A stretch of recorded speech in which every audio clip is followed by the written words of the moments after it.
So eto na mga kapatid, ang pinakamainit na balita.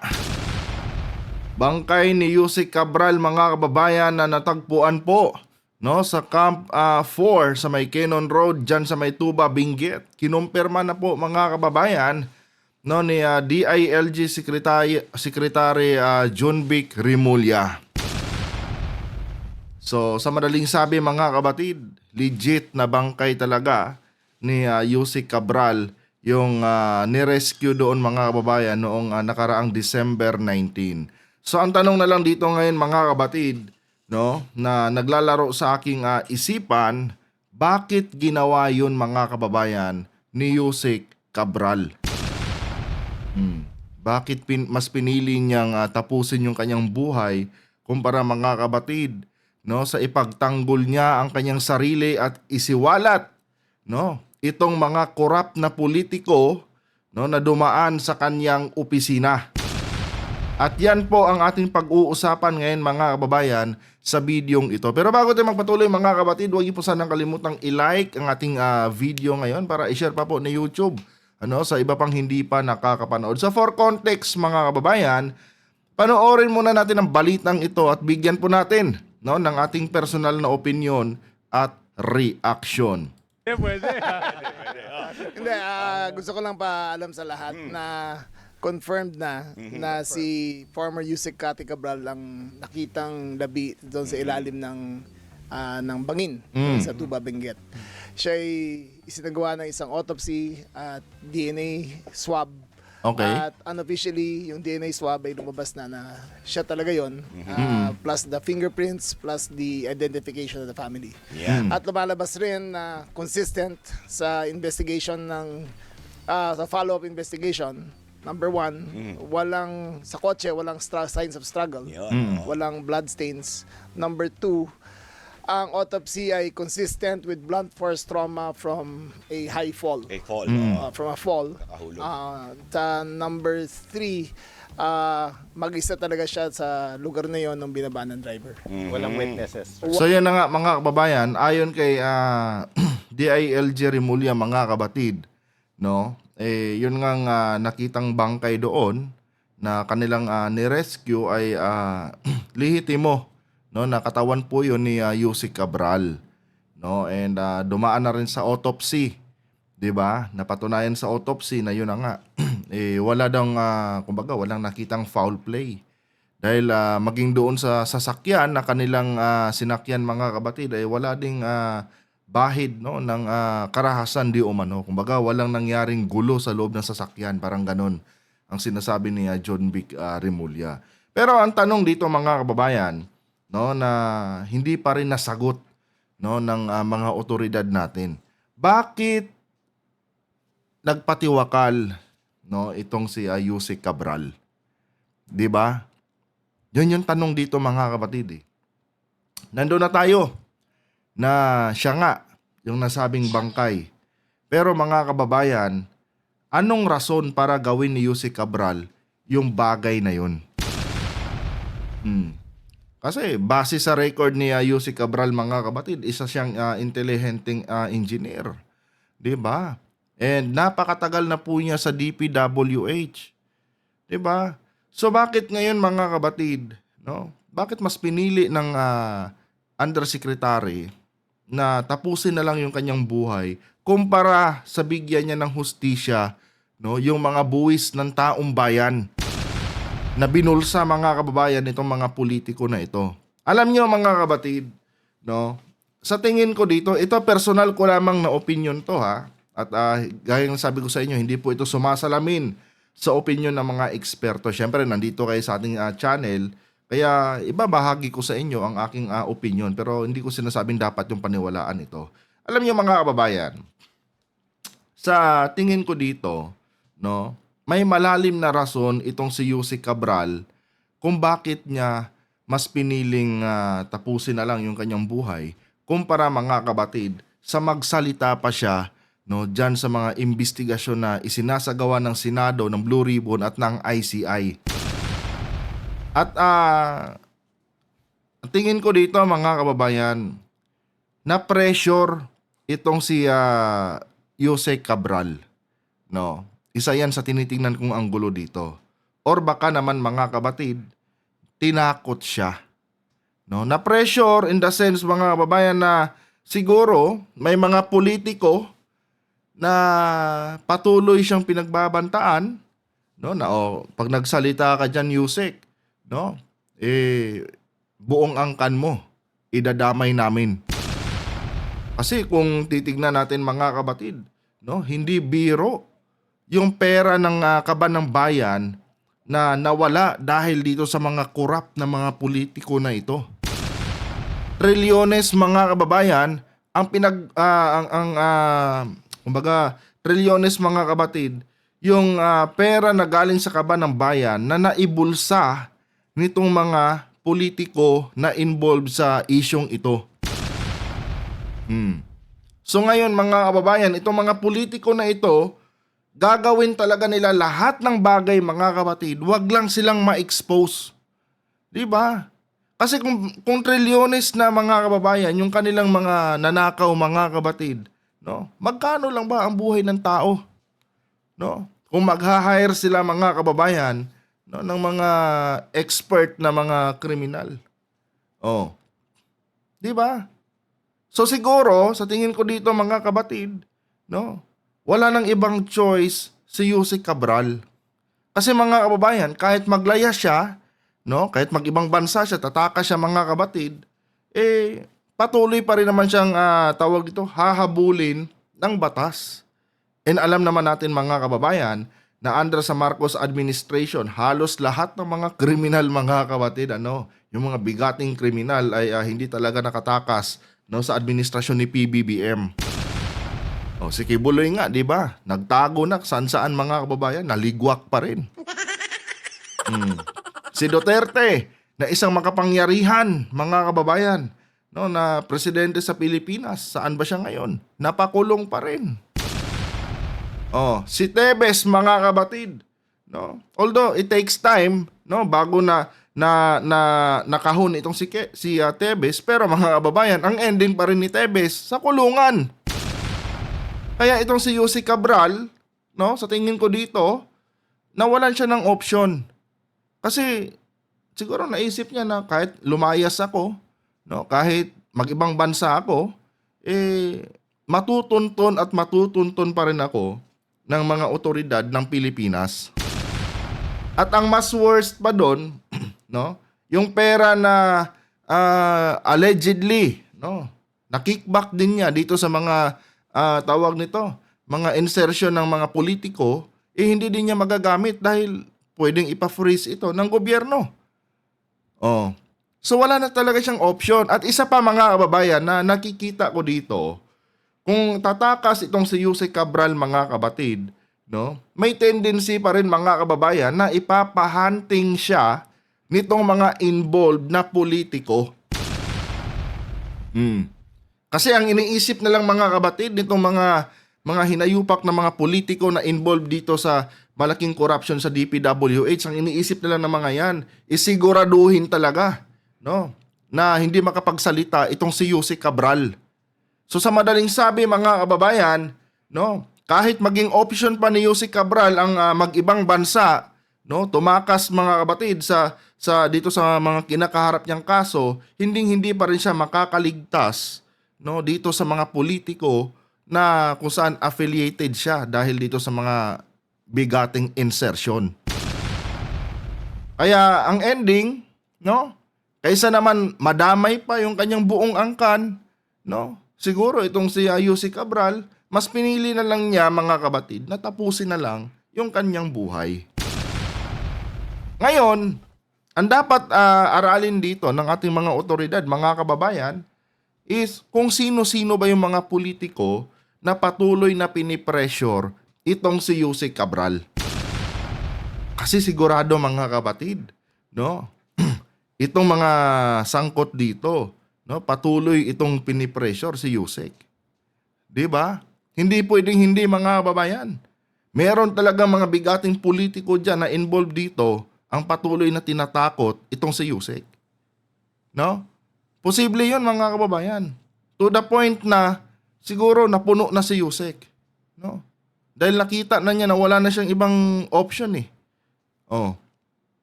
So, nung time na yun siguro mga kababayan, napag-isip-isip na lang siguro ni Yusek na yung pagkawala ko na lang talaga sa mundong ibabaw na ito, no? Ang tanging solusyon para maisalba ko ang aking pamilya. Pero mga kababayan, huwag nating alisin, no?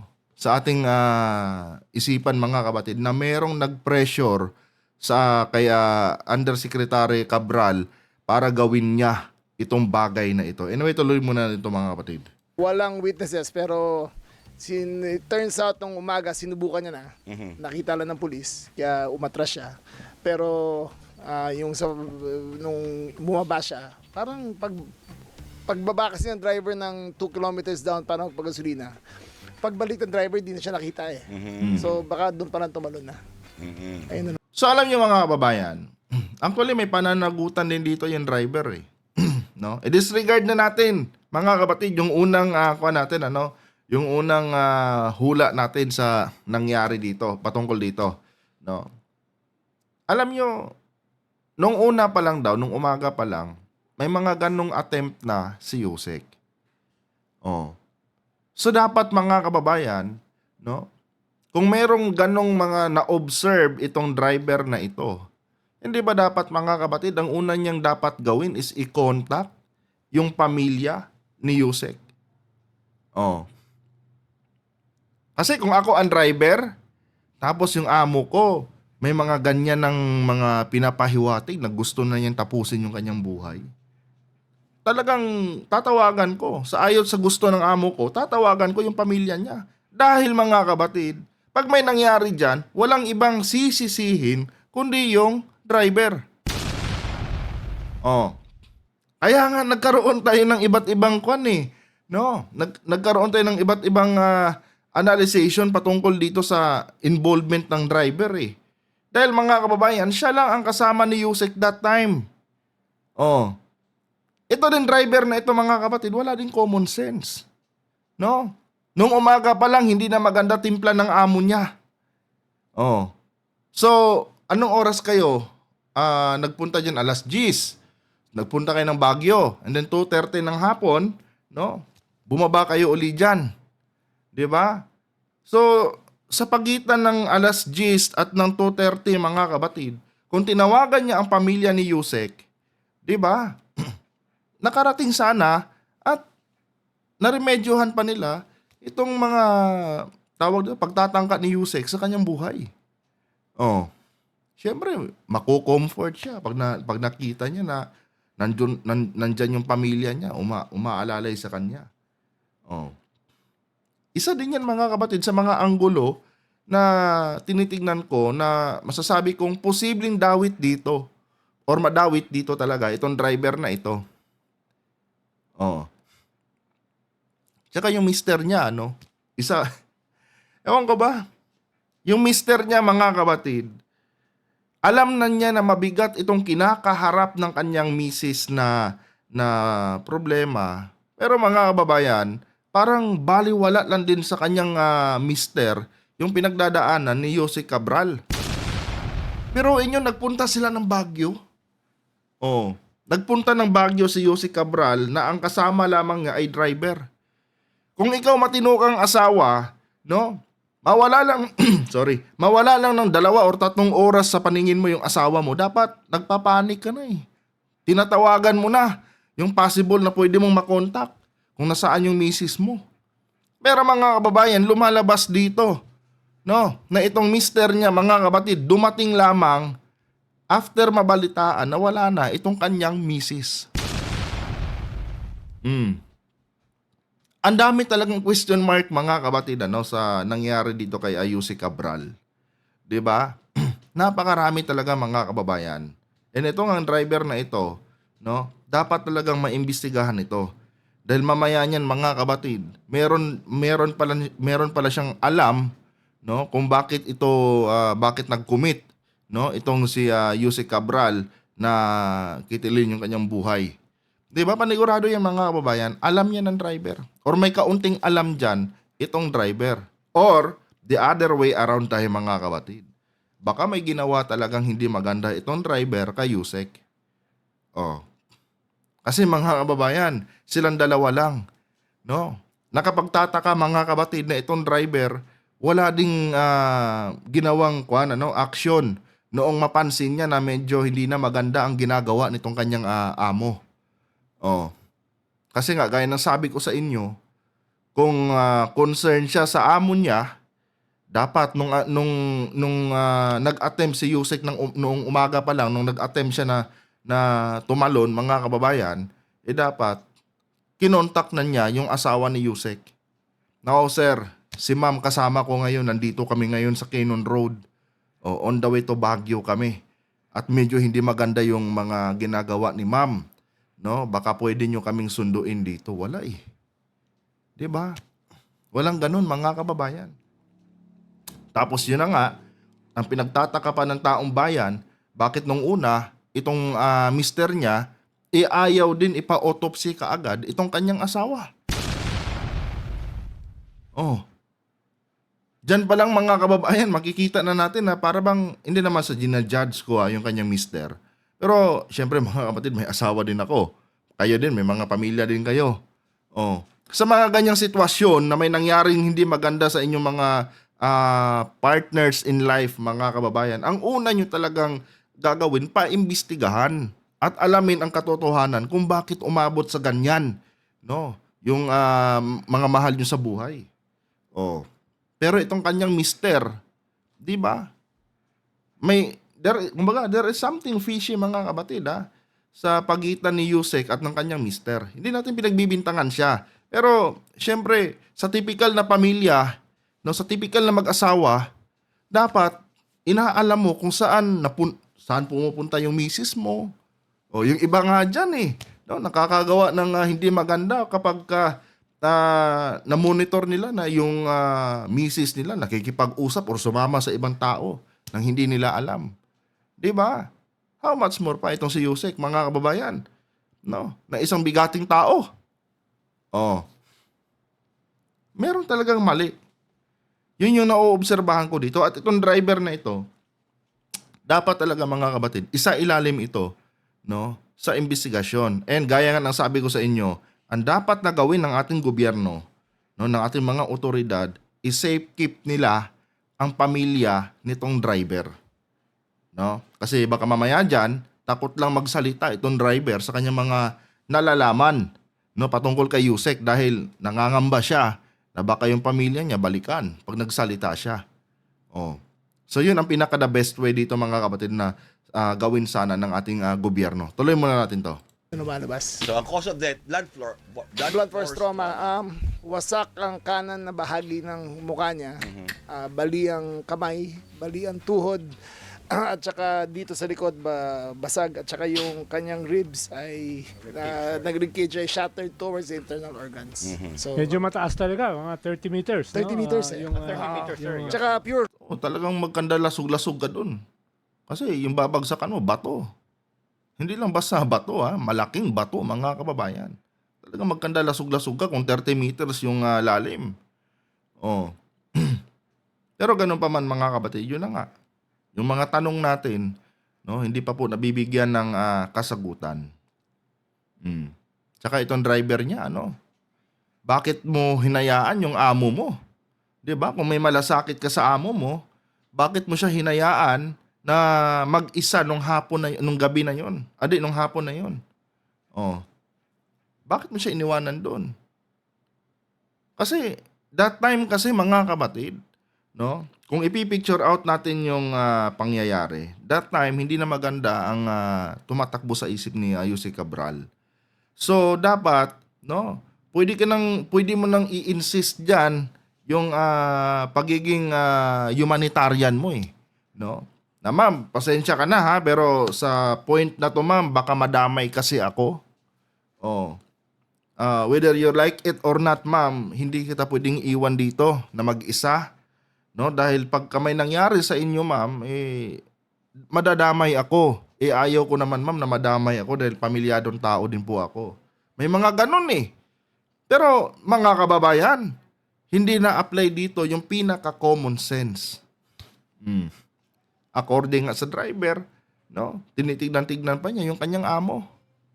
Kung matino kang driver at concern ka sa amo mo, 'di ba? Titignan mo lang ba siya na nandyan siya? No? At alam mo na may mga ganyan siyang attempt sa buhay niya. Titignan mo lang. Kung pagbabasihan natin yung unang interview ng driver, mga kabatid, mahigit daw 1 oras niyang tinitignan si Yusek. Oh. 'Di ba? Titignan mo lang. Oh. Siyempre mga kababayan, ang pinaka-common sense dyan na gagawin mo, no? Sasamahan mo na talaga yung amo mo. Kahit ayaw niya, i-insist mo talaga. Dahil ang unang papasok dapat sa isip mo dyan is pag may nangyari sa amo ko, madadamay talaga ako dito. O ngayon, di ba? Puno na ng espekulasyon, no? Patungkol dito sa driver na ito. Oh. Kaya hindi maiwasang magduda ng taong bayan no, sa driver na ito dahil mga kabatid, ang dami din niyang pagkukulang sa kanyang amo. Oh. Diyan pa lang mga kababayan sa part na yan na nung 10:00 ng umaga, no, may mga ganyan ng attempt yung kanyang amo, kanya nga lang nasita lang sila ng pulis. No, dapat diyan mga kabatid, no, naalarma ka na.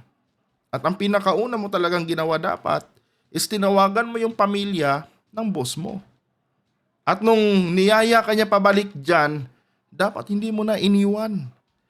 And I'm sure na itong driver na ito ay aware din, mga kababayan, sa pinagdadaanan ng kanyang amo.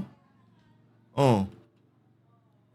Imposible naman, mga kabatid, na hindi talaga sumagi sa isip ng driver na wala sa katinuan itong kanyang boss. Dahil siya mismo nag-testify na sa interview niya na nung umaga pa lang meron ng something wrong sa kanyang amo. Ang daming butas dito, mga kabatid. Kaya hindi ito magtatapos sa pagkumpirma sa kanyang bangkay. Ang susunod na dapat dito, in my personal opinion lang, no, suggestion ko lang sa ating mga otoridad, ang susunod dito na halongkatin nila is ano ba ang nagtulak kay Yusek para gawin niya to sa kanyang sarili. Oh. Yun talaga ang pinaka-importante na malaman ng taong bayan. Pure rock ang binagsakan. 30 meters sa mga 100. Walang talon, walang puno, walang lupa, diretsong bato talaga. Bato talaga. So sana yung mga paborito nating trolls ay nakikinig ngayon. Yung mga conspiracy theories dyan. no? Well, kung di sila naniniwala, pwede naman sila mag-volunteer. Yan. Tutulak namin doon para makita nila kung pareho talagang lalabas doon, di ba? Be careful what you wish Oo, for. di ba? Kasi Sek, pwede ba sumama dyan? Magtulak ikaw. Ano may forward natin ito, mga kapatid? doon mag-isa, lumabas siya mag-isa. Sir, wala akong sinasabi Ta. Nakuha na rin namin yung CCTV. Kasi sabi na nga ba, marami magiging conspiracy theories dito Siyempre, mauna na yung mga tuwan-tuwa sa akin. Kaya sinigurado ko talaga na yung complete yung autopsy report, complete ang scene of crime report. Pati yung time in and time out yun ng hotel, nakuha na rin namin yung CCTV. Okay. Pumasok siya doon mag-isa, lumabas siya mag-isa. Sir, wala akong sinasabi. Oh, so saan ang driver that time? Kung pumasok siya doon mag-isa at lumabas siya mag-isa, saan yung driver that time? Kasi according sa driver, nag-check-in daw sila. Di ba? Yun ang statement ng driver. Ngayon, according dito sa CCTV, mga kapatid ng Ion Hotel, mag-isa lang daw si Yusek na pumasok, mag-isang lumabas. Oh. So bakit yung statement ng driver iba? Anyway, tuloy muna natin. Mag-isa. So wala siyang kasamang best friend doon? Wala. Kahit sa parking, wala. Mag-isa po Secured, siya. sir, yung hotel. Kasi, Naka-tape siya ngayon. It's considered a crime scene. May nakitang 2 bag na puro papeles pero hindi pa pwede pasukin. So, siguro Tsaka magtataka ka Ito din talaga ang pinakamalaking tanong dito Bakit kinakailangan pa ni Yusek pumunta dyan sa may Camp 4, no? Camp 4 pala, hindi Camp 5, no? Bakit kailangan pa niyang pumunta dyan sa may Camp 4 at dyan pa niya gawin yung kanyang ginawang pagtapos sa kanyang buhay? Kung totoosin, mga kababayan, doon pa lang sa hotel, pwede na niyang gawin yun 'Di ba? Pwede na siyang tumalon doon Oh. Kung may plano talaga si Yusek, mga kabatid, na tapusin yung kanyang buhay, 'di ba? Dahil sa sobrang stress na niya sa mga isyong kanyang kinakaharap ngayon. Diyan pa lang sa hotel, mga kababayan, pwede na niyang gawin 'yun. Ang tanong, bakit bumalik pa si Yusek doon? Oh.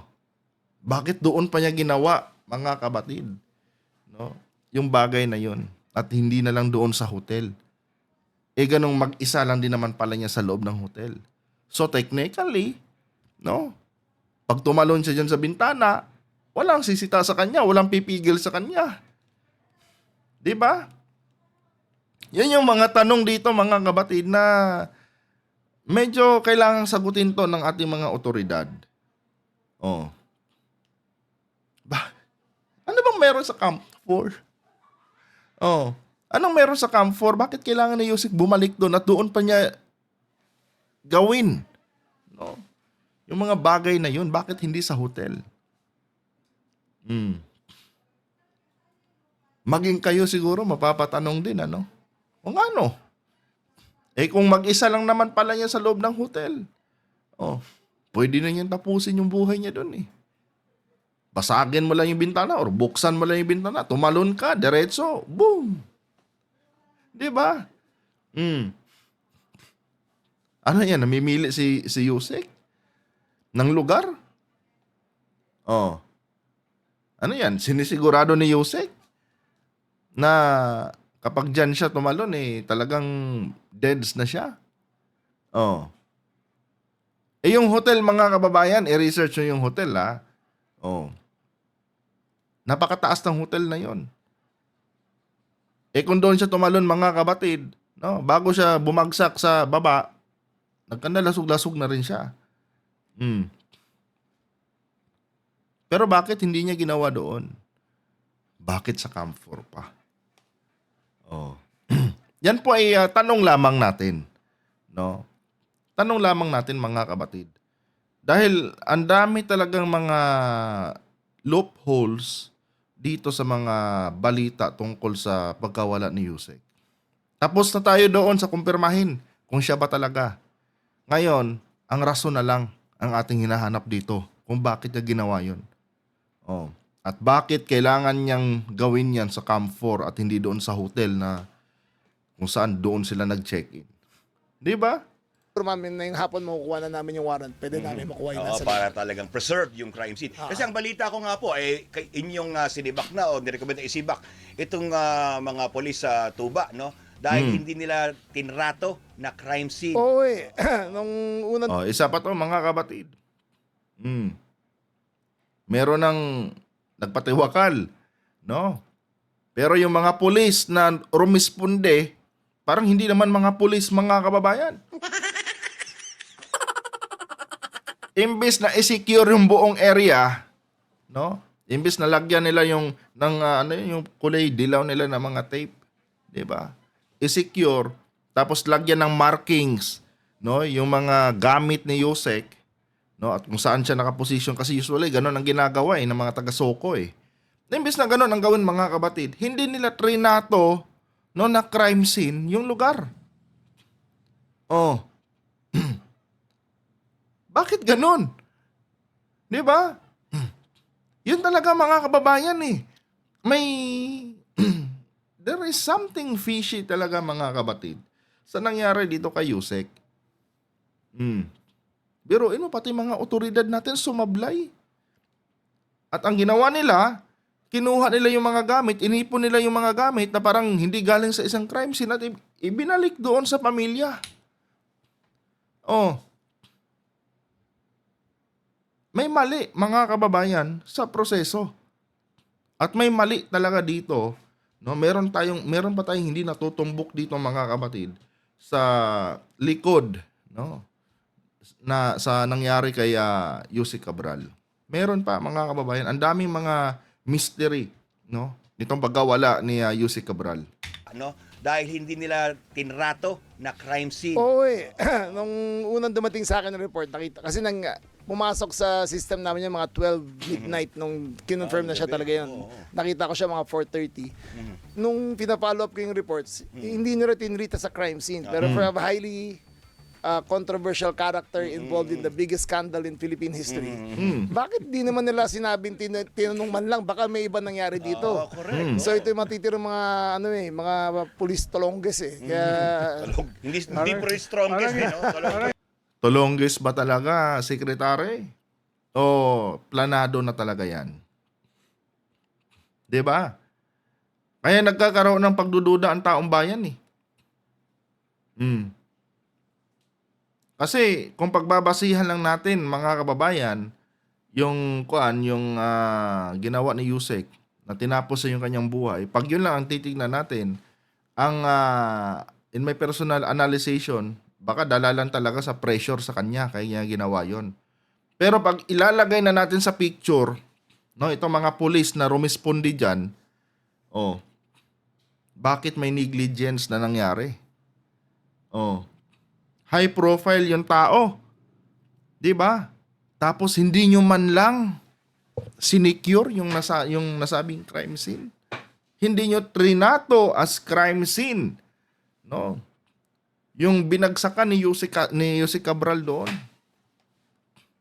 'Di ba? Magtataka ka eh. Alam mo na si Yusek Cabral yan. No? Isa yan sa mga susi ng malawakang korupsyon na nangyari sa DPWH. Tapos, hindi nyo man lang naisip na i-preserve yung nasabing crime scene. May mali sa operasyon ng mga pulis. Kaya nagkakaroon tayo dito ng haka-haka or pagdududa na baka konektado lahat ito at dawit dito, pati yung mga pulis. Alam nyo kung ano ang nawala dito mga kababayan sa nangyari kay Yusek? No? Sa buong storya sa pagkawala ni Yusek? Common sense mga kapatid. Yung salitang common sense ang nawala dito. Pulis kayo. High profile yung tumalon sa bangin na yan. Well known yan. No? Sa buong Pilipinas dahil sa kanyang kinakasangkutan na kwan. Hindi nyo man lang naisip na yung crime scene na yan, napakahalaga niyan. At yung mga gamit niya na nagkalat dyan, napakahalaga niyan. Saan ang sentido comum ninyo? Yung driver, nawala din yung kanyang common sense. Pati ba naman itong mga pulis, nawala din yung common sense? Di ba? Anong nangyari mga kapatid? Bakit ganito?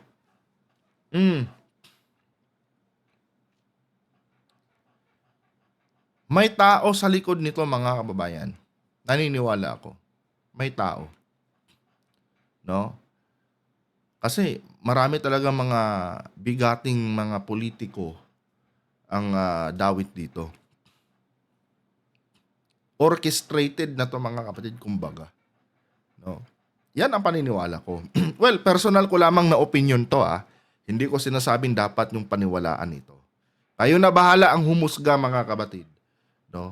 Sa pinapanood natin ngayong balita. Hindi nanonood ng balita ng nakaraang 10 buwan. Correct. Hindi ako makapaniwala sa buong Pilipinas. Wala nang pulungan kundi na hindi pinag-uusapan to. Sila parang ordinary suicide lang. Sinoli lahat ng gamit sa pamilya. Diba? Kaya galit na galit talaga ako. Hindi recommend ko talaga na i-relieve na yung provincial director at saka yung tuba chief. Dapat under investigation yun. Secretary, dapat isa ilalim mo sa investigasyon yun. Imposible na makalimutan ng pulis, no? Yung mga basic na gagawin pagka merong ganyang insidente. Imposible yun mga kababayan. Diyos ko po. Ultimo nga lang, sumemplang na motor dyan Di ba? Ultimo lang, nagbanggaan dyan ng mga sasakyan. Automatic mga kapatid. No? Meron na agad yung mga bakod, babakuran agad yan. Restricted area na to Lahat na nakikita nyo dyan, bawal nyong galawin. hanggat hindi natatapos yung investigasyon. Imposible mga kababayan na makalimutang gawin yan ng mga pulis na rumisponde dyan. Maliban na lang kung kasangkot ang mga pulis na ito sa nangyari kay Yusek. Yun lang yun. Maliban na lang talaga. Kung kasali sila sa plano, no, dito sa nangyari kay Yusek. Kasi yun talaga agad ang iisipin natin. Pulis kayo otoridad kayo And this is not the first time na nag-assist kayo ng ganitong pangyayari. Panigurado yan. Ultimo baguhang pulis, alam na nila kung ano ang dapat nilang gawin, no? Sa nasabing crime scene. Kapag meron ng nawalang buhay diyan sa nasabing lugar, automatic, no? Yang lugar na yan is a crime scene na kaagad. Dapat sinisecure na agad yan. Pero yung mga pulis natin, mga kabatid, ewan ko ba kung ano ang nangyari, mga kababayan? Bakit ultimo common sense nawala sa kanila? Police. Yung cellphone, sir, wala pa. Yung cellphone na pumayag na yung asawa, pagkatapos doon ng cremation, bibigyan niya na yun. Okay. Medyo So, naging nung natuloy creepy. na po yung autopsya, pwede na po nila. Kasi napanood ko din yung interview ng asawa nga na pinipilit nila. Buti naman po at pumayag na, no? Pumayag naman. Yung mga cellphone na yan, malaking bagay yan Malaking bagay yan. Di ba? Ngayon mga kabatid, yung mga cellphone ni Yusek ngayon na napasakamay na ng kanyang pamilya after may mangyari sa kanya, pag ibinalik yan dito sa DILG mga kababayan, I don't think so na buo pa yung cellphone na yan. Pwedeng mangyari na may binura na sila. Di ba? Pwede yun. Mga kapatid. Dapat sana nung time na may nangyari kay Yusek at rumisponde itong mga pulis, dapat yung mga gamit na yan, hindi ginalaw yan. Kasi sa pagkakaalam ko mga kabatid, kapag ang kahit anong mga bagay, mga material dyan, mga lipstick, mga wallet, kapag yan, kasama sa nasabing crime scene, bago mo makuha yan, yung mga gamit na yan, kailangan mo ng court order. Pero mga kababayan, yung mga gamit ni Yusek Cabral, nung dumating ang mga pulis, hinand over mga kabatid ng mga pulis doon sa kanyang pamilya na parang walang nangyari. Na parang normal na araw lang mga kabatid. Di ba? Kaya hindi mo maiiwasan talagang maghinala mga kababayan kung ano nga ba ang totoong nangyari. There is something wrong mga kabatid sa investigasyon na ito. At yan po ang ating patuloy na aabangan mga kababayan. Anyway guys, hanggang dito na lang muna itong video na ito dahil maya-maya lang magsisimulan na magtatrabaho yung aking may bahay dito sa likod ko. Grabe yung common sense ng driver ng ating kapulisan na wala. Saan ka nakahanap ng ganyan? Yung driver, alam na niya may problema yung amo niya. Umaga pa lang, nakikitaan na pala niya ng hindi magandang sinyales itong kanyang amo at may mga pag-a-attempt na ginagawa na gustong wakasan yung kanyang buhay. Hindi man lang niya tinawagan yung kanyang yung mister ng kanyang amo. Yung mister din niya mga kabatid. Baliwala lang din sa kanya yung pagkawala ng kanyang misis. Biruin mo, tinawagan pa siya. After na may mangyari sa kanyang misis. Ibig sabihin, never siya naging concern. Never siyang kumontak doon sa driver ng kanyang misis. Tapos itong mga pulis. Nako. Yung crime scene, pinabayaan. Saan ka ba nakahanap ng... Ay, nako. Ulitin ko mga kababayan, lahat ng ating sinasabi dito ay personal ko lamang na opinion. At hindi ito sumasalamin sa opinion ng mga eksperto. At hindi ko rin ginawa itong video na to para paniwalaan nyo. Kung agree kayo, good. Pag hindi naman, nire-respeto po natin ang opinion ng bawat isa. Diba? Hanggang dito na lang. Adios.